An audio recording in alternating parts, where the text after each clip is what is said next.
We've examined the potential profile of a violent intruder, attempted to provide some framework for anticipating and possibly preempting attacks, understanding our threat environments, and doing everything possible to avoid a potential attack. There were 3,913 casualties from active violent intruder attacks between 2000 and 2023. Of these, 1,382 people died. When security training for the state was adopted more than 12 years ago, it neglected violent intruder response. One might argue this type of training could not be more relevant and necessary, and thankfully added in 2017. In fact, this type of training is necessary for almost anyone, even if they are not a security professional. Nobody relishes the idea of learning survival techniques. When I attended grammar school several decades ago, school children practiced fire drills. Today, we instruct our children on what to do in the event of an active shooter. Church organizations have safety sessions about the topics. Businesses and employers frequently provide at least basic guidance on the subject matter. While this is a sad necessity in life, we must never underestimate our desire to survive, at times despite some very serious odds. Our goal of training is much like it would be for medical emergencies or being inside of a burning building. What can you do to help yourself and others be able to survive? My first foray into this subject matter will be of a hopeful sentiment. These events are far from inevitable. Your chances of being involved in a violent intruder event in a nation of over 330 million people are still statistically unlikely. We train for the potential, being we must admit it does exist. So let's do that, with the hope of perhaps never needing to use it. A Greek philosopher, whose name is very difficult to pronounce, so I won't, once wisely said, "Under pressure, you don't rise to the occasion. You sink to the level of your training." We have all heard accounts of first responders, security personnel, and ordinary citizens caught up in the chaos of a violent intruder event. Many of them, despite the odds, have taken extraordinary and even heroic actions during these events. Regardless, professionals fall back to their training. Yes, much of it comes down to character and even bravery, but training gives us the knowledge and confidence to act. So put aside for a moment imagining you need to be Superman or Superwoman to react in these moments, as you are capable of more than you realize, especially in terms of survival, which is an inherent trait in all humans. We must all recognize that these awful and dangerous events can happen pretty much anywhere at any time. Most people will understandably run from danger, but as we have seen, events don't always occur as we expect they might. What about the incident where you can't escape, where your options are limited? This can happen to Joe the citizen or Joe the security guard, anytime, walking down Main Street, shopping in the market, going to your place of employment during a doctor's appointment. So even if you are not on duty as a security person, the reality is everyone needs to be prepared. Moreover, if you have chosen to do security work, people will still anticipate you will be a leader during an emergency. You wear the uniform, you know the nearest exit, the places to seek shelter, you are trained to provide medical attention, so on and so forth. All of these matters will be true in the time of a crisis. This training presentation was organized using several different references and adapted to provide a specific version for the security industry. My hope would be that you come away better understanding your threat environments and begin thinking about a potential what-if reaction plan, which is how most emergency planning actually starts. I would like to acknowledge the sources indicated on your screen, including the Viper program, training developed from the Delaware State Police DIAC unit, the ALERT program from Texas State University, including the most recently updated statistics, which are from 2023 and before. Also, materials from the FBI active shooter training and the U.S. Department of Homeland Security. Included also are some actual incident videos and training protocols from my prior time in the security industry. Our training will obviously be a classroom version. It is not a tactical or law enforcement version, as they would require on-site activities. It is by no means a substitute for a tabletop or full active drill, which I highly recommend if you are availed to such opportunities in the security field. So now that we have established a game plan, so to speak, let me assure you this is not complicated and not intense training. In fact, most of it will be property specific, using some of the ideas as your template. These ideas are meant to be universal and adapted to your specific environments. Security personnel need to have a plan. While a violent intruder mass casualty incident will be chaotic, having some form of structure for you, your team, and the people you protect is essential. Practical planning also provides confidence to everybody involved, which is vital to survival. For years, my teams were familiar with the basics: run, hide, fight. But we reached a new level when we concentrated on our specific plan. Such techniques can be developed and incorporated into a formal security emergency plan, which, by the way, is a good starting point. Always review only currently available material on the property, as that will begin your guidance. Also remember to review such materials before an actual incident. The last thing you want to be doing is consulting the security emergency plan when the incident is unfolding, as it's probably too late. A security plan includes property maps, patrol plans, available resources and supplies, emergency contacts, and general guidance plans. They vary from property to property, so check out whatever might be available at your site. You can also plan a meeting of the minds, everybody on staff included. That's how I started off with my staff years ago. Perhaps using staffing as your template, there are maybe 5 guards that are on duty when a violent intruder incident occurs. What is their role and what are their priorities? You may have other situations where there's maybe only 1 or 2 security guards that are on duty at the time. What would your plan be with the staffing in that kind of a circumstance? In developing or integrating an emergency plan, security professionals need to understand response during the first 5 minutes of a violent intruder mass casualty incident, as this will be the time to focus on. Most likely, armed law enforcement will respond and take command of the scene during this time period or shortly after this time period. We've already stressed this when discussing emergency incident response, which is really not any different here. The 3 highest priorities are: get law enforcement to your scene, help whoever you can, including yourself, with either evacuating or seeking shelter. Then assist law enforcement when they arrive and it's safe to do so. When you start your planning with the idea of thinking about staffing, it's very simple. Who is on duty, such as dispatchers, roving patrols, vehicle patrols. If an incident begins to unfold, you will move quickly by getting law enforcement and other first responder resources on their way. This can be done with a dispatcher or anyone who has access to a phone, really. But make sure someone is tasked with this duty.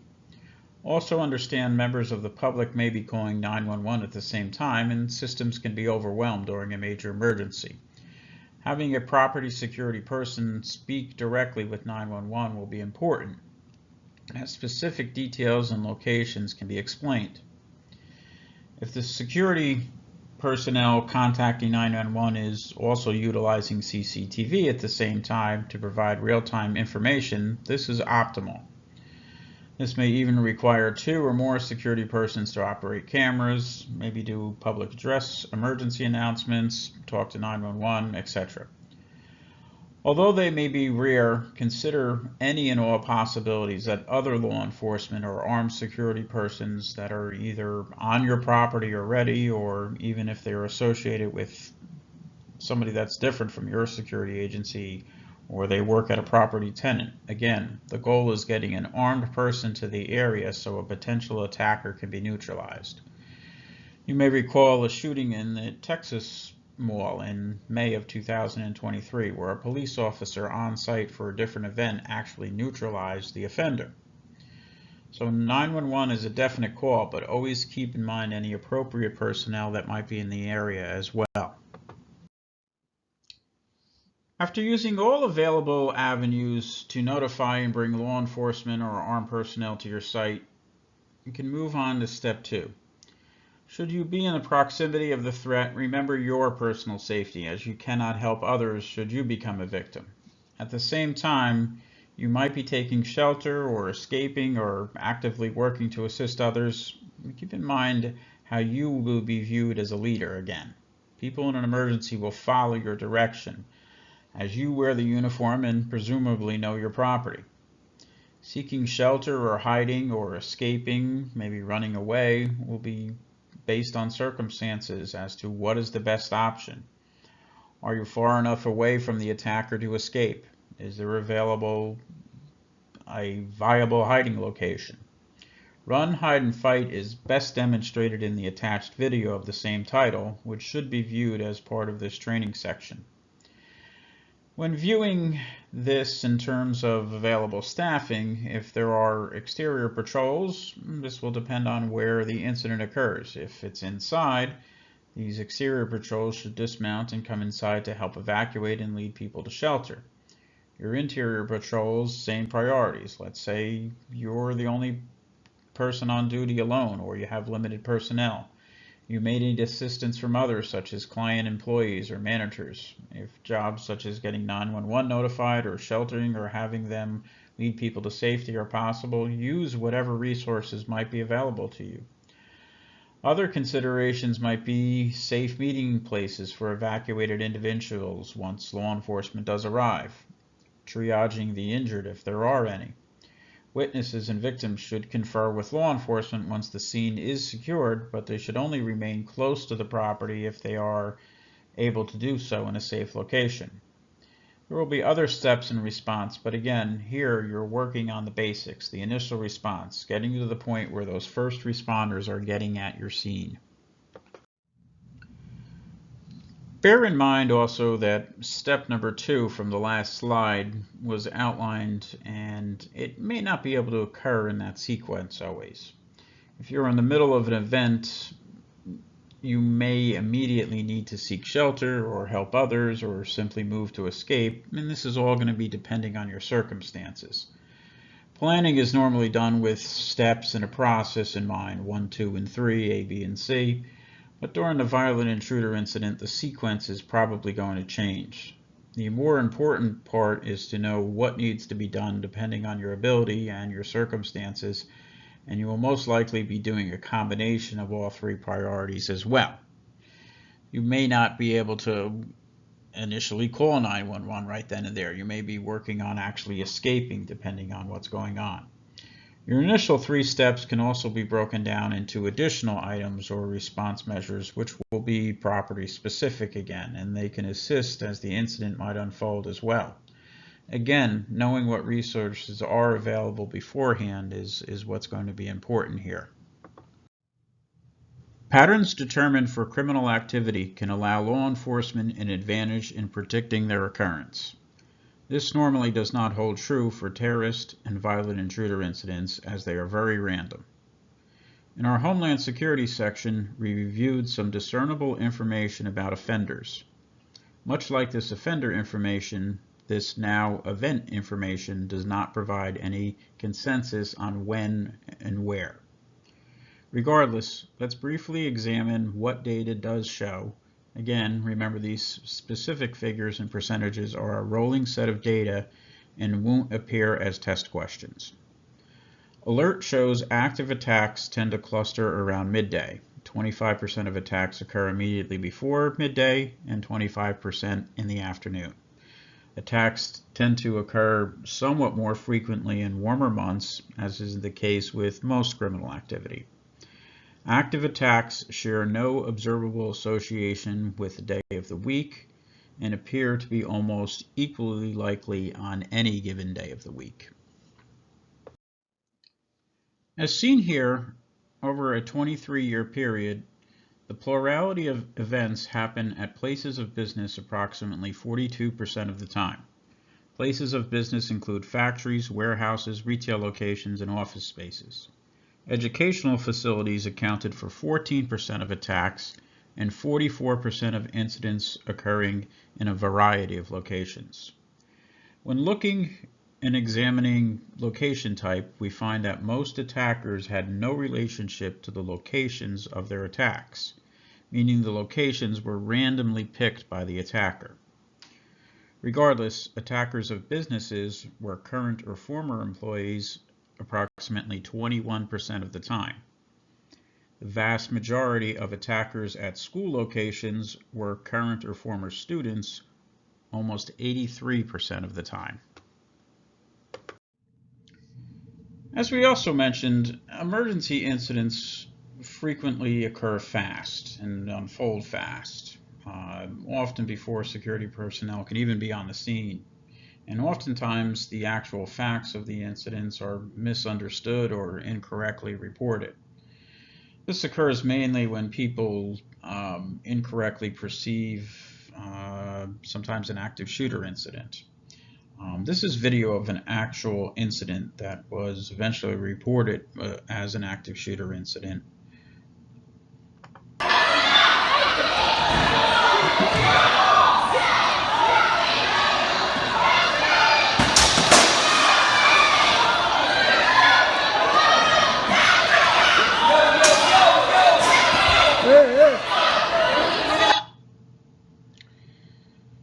So what you're seeing there is this is video from a kiosk tenant.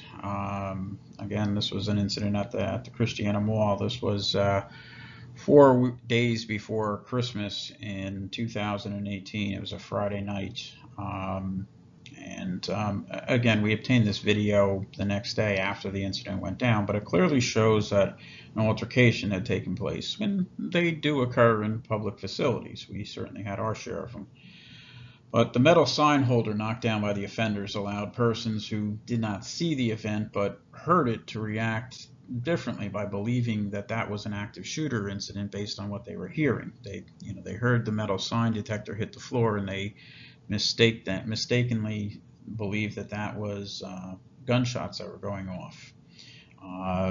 There were approximately 5,000 people in the center that night, and this started off a massive self-evacuation of the center. It was finally understood no actual shooting had taken place, as there were no telltale signs, no bullet casings, no smell of ammunition. Freshly fired ammunition has a distinct odor, especially indoors. There was also no victims, no blood, but there was plenty of chaos, that's for sure. So here are some tips on what to be aware of when you're evaluating an incident, particularly one that's being reported as an active shooter incident. Some of the things that have happened in other what we call panic incidents or false alerts, if you will. Trash cans or other objects being knocked to the ground, causing that loud bang, kind of simulating what a gunshot might sound like.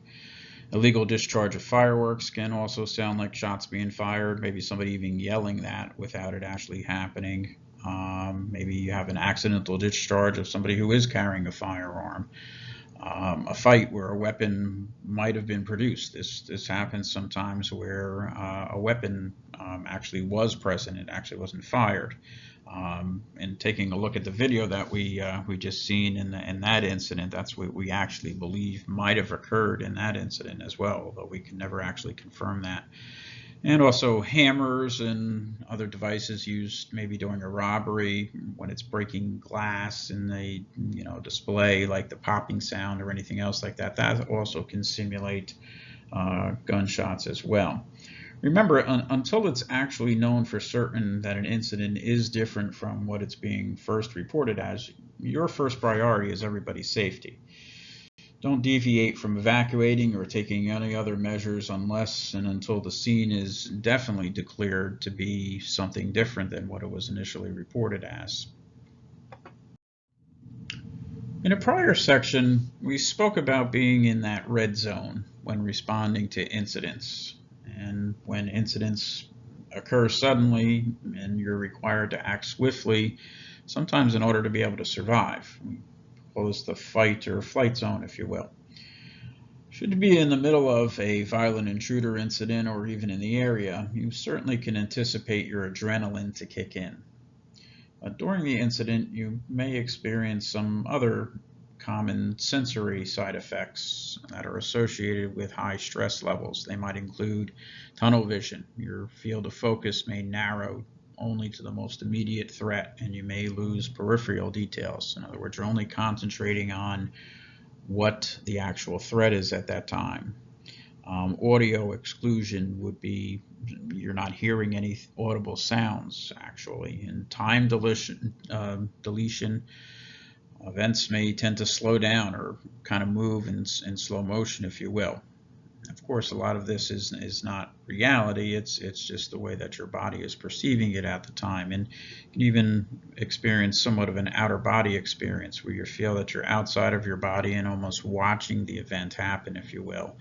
And also possibly reduced motor skills. And this is your body kind of conserving energy for what you actually need to do if you need to run or fight in that kind of situation. But what happens in association with that is that your reduced efficiency in your fine motor skills, some of your other things that you're potentially able to normally do, like move your hands and so on and so forth. So just be aware of, the potential for some of these things. Again, when you're in that red zone, that fight or flight zone.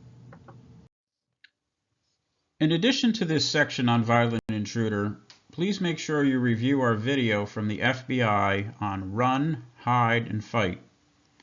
As we conclude and you go forward from your training and begin or resume your assignment in the security field, I strongly encourage you to have these discussions about pre-planning with your coworkers and managers. If there is a plan in place, well then very good, your team is ahead of the curve. But always remember about what you might potentially be able to improve. If there isn't a plan, don't hesitate to at least start the conversation. During my time in the industry, there were two specific incidents where I know pre-planning made a difference for our security staff, the first responders who came to our aid, the victims, or anybody else that was present on those days. When we made this a priority for our security teams, everyone gained the confidence and knowledge to understand how to quickly utilize the resources available to them during an emergency, manage stress, and bring themselves and others to safety. Thank you for your time, and please be safe.